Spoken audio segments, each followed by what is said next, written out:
and understanding exactly how people behave and how their patterns of behaviour can be manipulated or indeed controlled. I am controlling their mind. Jez says his knowledge of amateur psychology has taught him to choose the most suggestible people. You just place your hand on the window here for me, please, okay? As I'm just pressing your hand on that window now, I just want you to imagine that your hand is sticking to the window, okay? And the more you try to unstick that hand, the tighter it sticks to the window, really, really firmly on the window, really glued and cemented there, and really, really stuck to the window, okay? You try to unstick that hand, and it will stick to the window more. Just gently try and see if you can take your hand off the window. Are you trying? Can you try it? How is that? What does that feel like? It feels stuck. It feels stuck. It's a kind of like how does it feel? Is it a weird kind of feeling? Huh? Yeah. And I click my fingers in front of your eyes. You'll be able to take the hand off, and everything will be fine. Okay. So we just click here. Just relax your hand. Just relax your hand. Okay. How is that? Is that kind of what does that feel like? Very freaky. Very freaky. Jez uses a technique known as NLP, Neuro-linguistic programming. It's a relatively new branch of psychology, which claims to influence people's behavior by stimulating the subconscious mind. Philip Holt is director of the London NLP group. We asked him to assess Jez's technique of mind control. How far can you influence somebody's mind? It isn't brainwashing. Brainwashing is something different, but you can influence somebody's mind simply by using language. Can I borrow you for 2 seconds? Jez chooses shoppers at random. What I want you to imagine, sorry, is that your hand is stuck to that window, okay? He seems to petrify their will.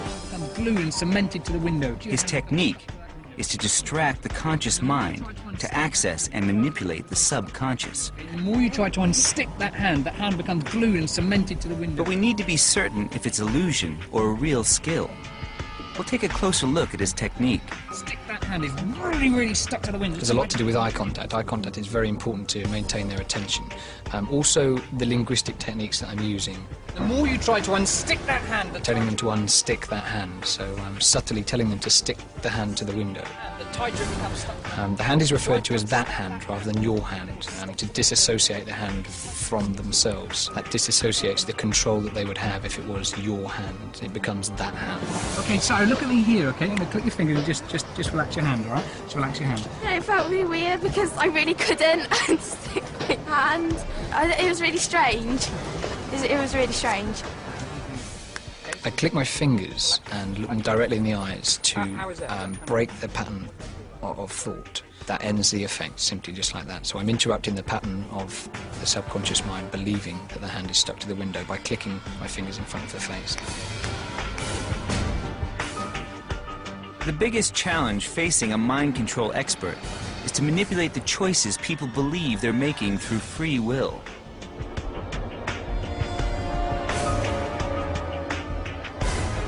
But is this possible? We set up an experiment to test Jez's skills of manipulation. 4 student volunteers from a university which we selected are interviewed by Jez one by one. I've got 5 shapes here, okay? I'm going to lay them out in front of you. So obviously we've got here a circle, square, star, cross, and wavy lines, okay? Jez says he'll make all 4 choose the same symbol. To select one of those clearly. This experiment will test his claim. He guides each participant through the identical procedure. When you have one of those, just let me know. So you just nod. You have one? Excellent. Okay. Now what I'm going to do is I'm going to get you to write it down and seal it in an envelope. Just point out now, okay, this envelope here, okay, and in this envelope... The white envelope is crucial.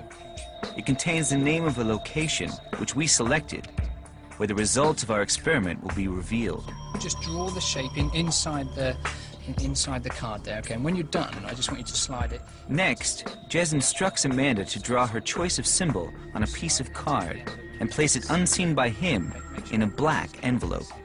That envelope must remain with you at all times, okay? Do not open the envelope, okay, until we tell you to later. Can Jez do it? Can he manipulate all 4 into choosing the same symbol?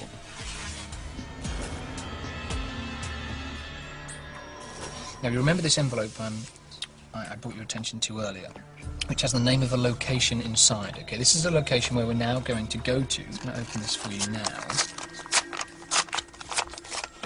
Inside, obviously, we have something that says Old Barn.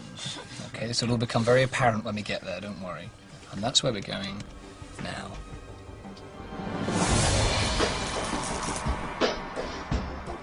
The four are taken by Jez on a half-hour drive to the location.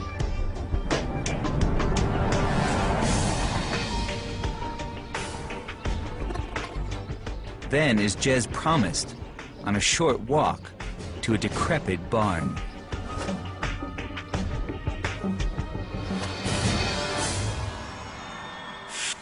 In each of your envelopes you should have drawn earlier on and shown no one and told no one a shape, okay? For the first time now, please open up your envelopes and take out what's inside so we can all see each of your shapes.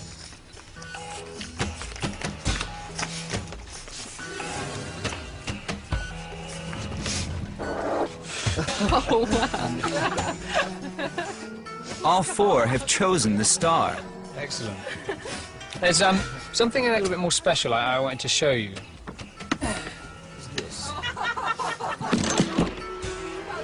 You're completely free choice. Come through here. But there's more to come. Just be really careful. All right. Oh. Straight over that and to the right. That's mad. According to Jez, the result was never in doubt. How did Jez do it?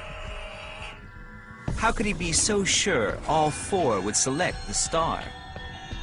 The effect of the star looks, for all intents and purposes, like extrasensory perception, because the effect that we're achieving looks in some ways psychic. I'm, in whatever way, able to know what shape they choose, and if we left it like that it would look very psychic. However, there is, as we've already said, nothing psychic about what I'm doing. I'm literally manipulating their choices.